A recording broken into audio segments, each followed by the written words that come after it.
स्वागत है आपका। ब्रेक के बाद रूस और यूक्रेन के बीच युद्ध जस का तस बना हुआ है, लेकिन अमेरिका में ट्रंप की सरकार आने के बाद युद्ध विराम की कोशिशें तेज हो गई हैं। युद्ध विराम को लेकर दोनों पक्षों की ओर से तरह तरह के बयान भी आ रहे हैं। हालांकि अभी तक इस दिशा में कोई सफलता मिलती नहीं दिखती, लेकिन रूस और अमेरिका के बीच संबंधों में आ रही नरमी आने वाले दिनों में कोई सकारात्मक परिणाम ला सकती है। ये रिपोर्ट देखिए।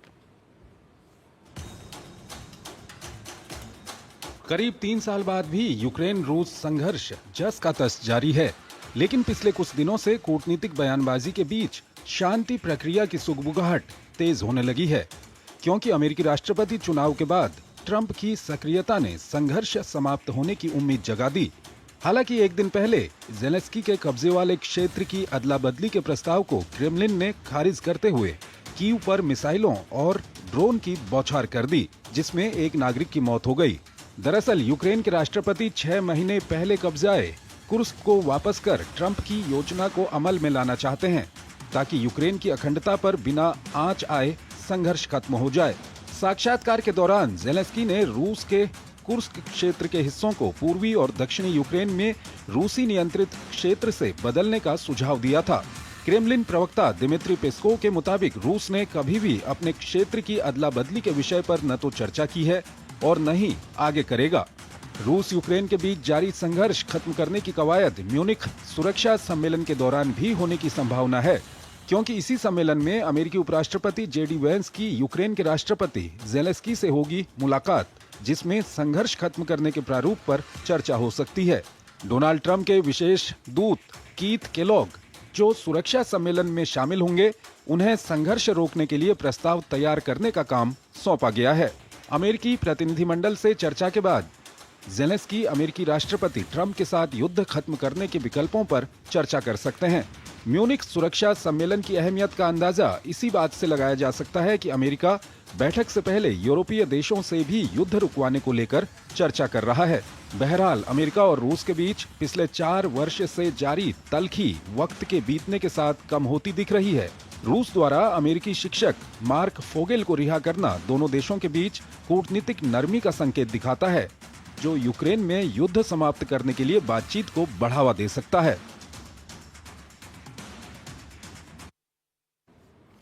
एम्बेसडर एसआर तायल हमारे साथ जुड़े हुए हैं, फॉर्मर सीनियर डिप्लोमेट हैं, विदेशी मामलों के जानकार हैं, उनसे हम बातचीत करेंगे। तायल साहब, अगर रूस यूक्रेन युद्ध की हम बात करें तो सभी के दिमाग में एक सवाल आता है कि ये युद्ध कब खत्म होगा। और हाल के दिनों की हम बात करें तो अमेरिका में डोनाल्ड ट्रंप के आ जाने के बाद ये लग रहा था कि अब इस दिशा में बातचीत होगी, तो कुछ हलचलें भी हुई हैं। और पिछले 2-3 दिन की हम बात करें तो न्यूयॉर्क टाइम्स की ओर से रिपोर्ट किया गया कि डोनाल्ड ट्रंप और व्लादिमीर पुतिन के बीच में बातचीत हुई है, जिसको क्रेमलिन ने न खारिज किया न उसका समर्थन किया। उसके बाद अगला बयान ज़ेलेंस्की की तरफ से आता है। वो कहते हैं कि जो कब्जे वाले इलाके हैं, जब से युद्ध शुरू हुआ, जिसने जिसका देश में जितना कब्जा किया है उसको वो छोड़ दें तो ये युद्ध विराम हो सकता है, लेकिन रूस ने इसको बिल्कुल मना कर दिया। तो क्या कुछ कहेंगे आप, ये युद्ध कब खत्म होगा और इसके लिए क्या कोशिशें गंभीरता से चल रही हैं? अगर चल रही हैं तो वो किस तरह की कोशिशें हैं? देखिए, अगर आप राष्ट्रपति ट्रंप के बयान देखें जब वो राष्ट्रपति नहीं थे तब के और उसके बाद भी उसमें 2-3 चीज़ें बड़ी क्लियर हैं। उन्होंने कहा है कि यूक्रेन ये युद्ध नहीं जीत सकता क्योंकि यूक्रेन कमज़ोर पार्टी है, एक चीज़। दूसरा, अमेरिका $300 बिलियन खर्च कर चुका है यूक्रेन के ऊपर, और अगर ये युद्ध जारी रहता है तो ये यूरोपियन लड़ाई है, तो यूरोप के देशों को अधिक खर्च करना चाहिए। आज आपकी जो रिपोर्ट ये बनी है उसके बाद उनके पीटर हेगसेथ जो रक्षा सचिव हैं, उनका बहुत ही एक इम्पोर्टेंट बयान उन्होंने ब्रसेल्स में दिया है। वहाँ यूक्रेन डिफेंस कॉन्टैक्ट ग्रुप, जिसमें 40 देशों के यूरोपियन देशों के नेता थे, और उन्होंने बहुत ही इम्पोर्टेंट 3-4 बिंदु कहे हैं। एक, उन्होंने कहा कि प्री 2014 से पहले के जो बॉर्डर्स हैं वहां वापस चले जाएं, ये एक अनरियलिस्टिक एम्बिशन है। 2014 में हमें याद रखना चाहिए रूस ने क्रीमिया को ले लिया था। बिल्कुल। दूसरा, उन्होंने ये कहा है कि नेटो मेंबरशिप के यूक्रेन नेटो का मेंबर हो जाएगा, ये एक नेगोशिएटेड सॉल्यूशन से ये संभव नहीं है। तीसरा उन्होंने ये कहा कि जो अगर लड़ाई चलती रहती है तो यूरोप के लोगों को, यूरोप के देशों को सब ओवरवेलमिंग, सबसे अधिक उन्हीं को फाइनेंस करना पड़ेगा। वो ये नहीं कह रहे कि भाई यूक्रेन अब सरेंडर कर दे, पर आप यूरोपियन लड़ाई है तो आप उसको फाइनेंस करिए। उनका ये है कि अमेरिका $300 बिलियन खर्च कर चुका है, तो वो अब और खर्च करने के रास्ते में नहीं है। और चौथी बात उन्होंने ये कही कि अगर कोई वहां युद्ध विराम होता है और सिक्योरिटी के लिए कुछ यूरोपियन फोर्सेस वहां रहनी चाहिए, पर वो यूरोपियन फोर्सेस होंगी, वो नेटो फोर्सेस नहीं होंगी। तो अगर उस पे रशिया, जो उसका मतलब ये है कि रशिया और उन यूरोपियन फोर्सेस में लड़ाई होती है तो ऑटोमेटिकली रूस वहां सामने नहीं आएगा। ये एक बहुत ही इम्पोर्टेंट वक्तव्य रक्षा सचिव अमेरिका ने दिया है। तो ये दिखाता है, जो कि भारत में बहुत लोग शुरू से मानते थे कि यूरोप में नाटो ने और शायद प्रेसिडेंट बाइडेन के एडवाइजर्स ने बड़ी गलत सलाह यूक्रेन को दी कि वो नेटो के मेंबर हो जाए, और अब रूप ऐसा ही लगता है कि अमेरिका यूक्रेन का नेटो मेंबरशिप का समर्थन नहीं करेगा। तो एक रूपरेखा निकल रही है, जिस तरह से युद्ध विराम तो मैं नहीं कहूंगा, पर शायद कोई पॉज लड़ाई में हो। अब यूरोपियन चलिए ये थोड़ी देर के लिए मान लेते हैं कि नेटो का मेंबर यूक्रेन नहीं बनेगा, लेकिन जिस डोनियास्क और लुगांस्क को लेकर के जिस तरह से रूस ने वहां पर कदम उठाए, दोनों इलाकों को अपने में मिला लिया, उसके बाद वहां पर सरकारें भी गठित कर दी, तो ये क्या फिर ये वापस रूस वहां से हटेगा तो नहीं? तो क्या कुछ इसका क्या कुछ सॉल्यूशन हो सकता? नहीं, मैं समझता हूँ, देखिए रूस अब बिल्कुल पीछे नहीं हटेगा। थोड़ा बहुत वो एडजस्टमेंट कर लेगा तो कर लेगा। उन्होंने, जैसा आपने कहा, अपने कॉन्स्टिट्यूशन में अमेंड करके इन सब जगहों को, लुगांस वगैरह 30% यूक्रेन का उनके पास है, तो उसको अपने देश में शामिल कर लिया है। मैं तो इस समय समझता हूँ कि यूक्रेन का हाथ बहुत कमजोर है, क्योंकि रूस, यूक्रेन में भी रूस थोड़ा थोड़ा धीरे धीरे करके आगे बढ़ रहा है। और अगर यूक्रेन में इस समय कैजुअलिटीज भी बहुत ज़्यादा हैं, और उनकी आर्मी, जैसे कि आर्मी में जो अगर लोग छोड़ के भाग जाते हैं तो उनके खिलाफ वो कार्रवाई नहीं करते, क्योंकि वहाँ एक वॉर फैटीग भी आने लगा है। यूक्रेन में इलेक्शंस भी ओवर ड्यू हैं, और बहुत सारी चीजें हो रही हैं। पर मुझे लगता है कि यूक्रेन के पक्ष में इस समय दिशा नहीं है।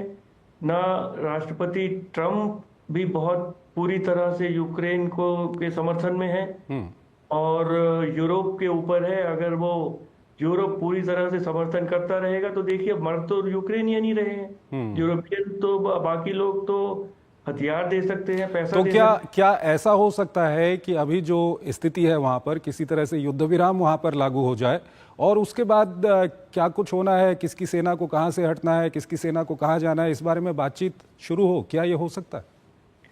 संभव है, पर मैं समझता हूं कि अगर युद्ध विराम या पॉज या कुछ भी होगा तो किसी रूप में इसको रशिया की जीत ही समझा जाएगा।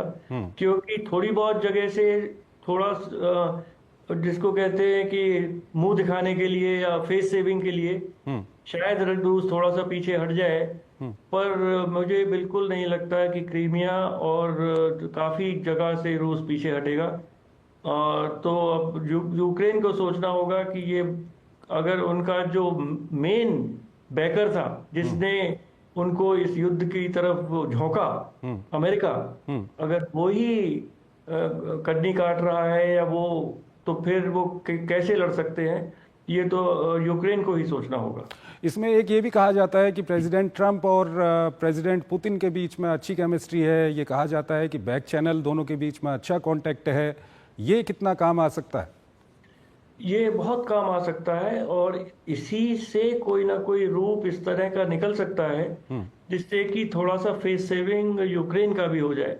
कुछ कहा गया था कि ये जो एरिया है इसको परपेचुअल लीज यूक्रेन का ही रहे वो, पर वो परपेचुअल लीज पर दे दे रशिया को, तो जिससे कि डिफेक्टो वो रशिया के पास रहेगा, वो डिजोरे यूक्रेन के पास आ जाए। तो बहुत सारे रास्ते हैं जो कि कूटनीति से इस तरह का एक खाका खींचा जा सकता है, जिससे दोनों देशों के जो भी अब के लक्ष्य हैं हम्म। वॉर के, वो लगे कि भाई उन्होंने पा लिए। पर इस समय मैं समझता हूँ कि यूक्रेन का हाथ इस में कुछ मुझे कमजोर नजर आ रहा है। एक सवाल और आता है यहाँ पर कि अमेरिका में जब से डोनाल्ड ट्रंप वहाँ पर आए हैं, उनके एडमिनिस्ट्रेशन की ओर से कोशिशें हो रही हैं कि किसी तरह से बातचीत हो जाए, युद्ध विराम यहाँ पर लागू हो जाए, लेकिन यूरोप के देशों को लेकर के आप क्या कुछ कहेंगे? क्योंकि यूरोप के देशों का हम रुख देखें तो वो रुख कहीं इस तरह का नहीं लगता कि युद्ध विराम हो जाए, युद्ध खत्म हो जाए। वो रुख यही रहता है कि हम यूक्रेन के साथ हैं या यूक्रेन को वो प्रोत्साहित करते रहते हैं। इस तरह का रुख कब तक चलेगा और इसका कितना फर्क पड़ रहा है? देखिए, अभी तक तो रुख यूरोप का ये है, और बाइडेन एडमिनिस्ट्रेशन तक भी अमेरिका का भी यही रुख था बिल्कुल। यूक्रेन से कि आप लड़ते रहिए और हम आपको जितना आपको असला चाहिए या आपको फाइनेंसेस चाहिए हम देंगे। पर अगर अमेरिका, जिसने $65 बिलियन तो बड़ा डायरेक्टली बाइडेन एडमिनिस्ट्रेशन ने ट्रांसफर किया है, आर्म्स वगैरह, राष्ट्रपति ट्रंप ने $300 बिलियन की फिगर कोट की है कि साहब $300 बिलियन हम आज तक दे चुके हैं। तो यूरोप अगर अमेरिका को रिप्लेस करने के लिए तैयार है, सक्षम है, उसके पास इतना पैसा है और इतना असला है कि वो यूक्रेन को सप्लाई करता रहे, तब तो ये लड़ाई चलती रहेगी। और यूरोप और यूक्रेन को ये सोचना है कि ये कब तक लड़ेंगे, क्योंकि मैं नहीं समझता कि बिना अमेरिका की एक्टिव सपोर्ट के, मदद के, वो रशिया को हरा सकते हैं। मतलब ये तो सपने वाली बात है। जो भी द्वितीय विश्व युद्ध में, प्रथम विश्व युद्ध में यूरोप तो हिटलर को ना हरा पाए, जब तक अमेरिका नहीं आया। पूरा यूरोप मिलके ना प्रथम विश्व युद्ध में ना द्वितीय विश्व युद्ध में हिटलर को नहीं। और रशिया तो बहुत बड़ा, जर्मनी से 10 गुना बड़ा तो एरिया है उसका। बिल्कुल। तो सबको बड़ा, मैं समझता हूँ कि राष्ट्रपति ट्रंप एक रियलिस्टिक सॉल्यूशन की तरफ बढ़ रहे हैं। और अब ये तो प्रेसिडेंट जेलेंस्की की और उनकी गलती है कि वो अमेरिका के शह पे और रूस से लड़ने के लिए तैयार हो गए। तो गलती तो पूरी की पूरी मैं तो यूक्रेनियन लीडरशिप की ही मानूंगा। और अमेरिका, हर देश अपना भविष्य देखता है। अब जो अमेरिका अब देख रहा है कि भाई हम क्यों, तो हमने $300 बिलियन खर्च कर दिए, कब तक खर्च करेंगे। देखिए, ये याद रखिए कि प्रेसिडेंट ट्रंप अफगानिस्तान से उन्होंने विड्रॉ कर लिया था। जैसे ही उन्हें लगा कि अफगान तो लड़ नहीं रहा और अमेरिका कब तक लड़ेगा, तो उन्होंने दोहा में एकदम तालिबान से समझौता कर लिया कि भाई हम जा रहे हैं, अब जो चाहे करो आप। और बाइडेन साहब ने उस समझौते को फॉलो किया है। वो वहां पे उन्होंने उस समझौते को नकारा नहीं। तो प्रेसिडेंट ट्रंप ने ये समझ लिया है कि यूक्रेन रूस को नहीं हरा सकता। ठीक है। इस सब के बीच एक सवाल ये भी आता है एम्बेसडर तायल, एक तरफ जब हम कहते हैं कि यूक्रेन की हालत खराब हो रही है, यूक्रेन वॉर फटीग झेल रहा है, रूस को लेकर के क्या कुछ कहेंगे आप? क्या रूस को वॉर फटीग नहीं है, या रूस की आर्थिक स्थिति वहाँ पर इस युद्ध के कारण डामाडोल नहीं हो रही है? रूस कहीं ना कहीं अलग थलग नहीं पड़ रहा है दुनिया में? तो रूस के ऊपर कितना दबाव है कि ये युद्ध किसी तरह से खत्म हो? रूस में वॉर फटीग बहुत है। रूस से मिलियन से ज्यादा लोग सेंट्रल एशिया में और देशों में यंग लोग चले गए हैं, उज्बेकिस्तान, कजाकिस्तान, वहां से भाग के, जिससे कि ड्राफ्ट ना हो जाए। और प्रेसिडेंट पुतिन को बिल्कुल पता है कि भरे बहुत है वहां रशियंस, तो उनके वो नंबर देते नहीं। वहां पे सुना है कि मतलब पब्लिकली फ्यूनरल भी नहीं होने देते हैं, जिससे जनता को पता ही ना चले कितने रूसी मरे। तो बिल्कुल आपका कहना सही है कि रूस के ऊपर भी दबाव है कि ये लड़ाई जल्दी खत्म हो। पर अब उन्होंने नॉर्थ कोरियन बुला लिए हैं। अब सब खबरें ये आ रही हैं कि साहब अगर रशियन कम हो रहे हैं तो नॉर्थ कोरियन वहाँ उनको ब्रिगेड्स आ गई हैं।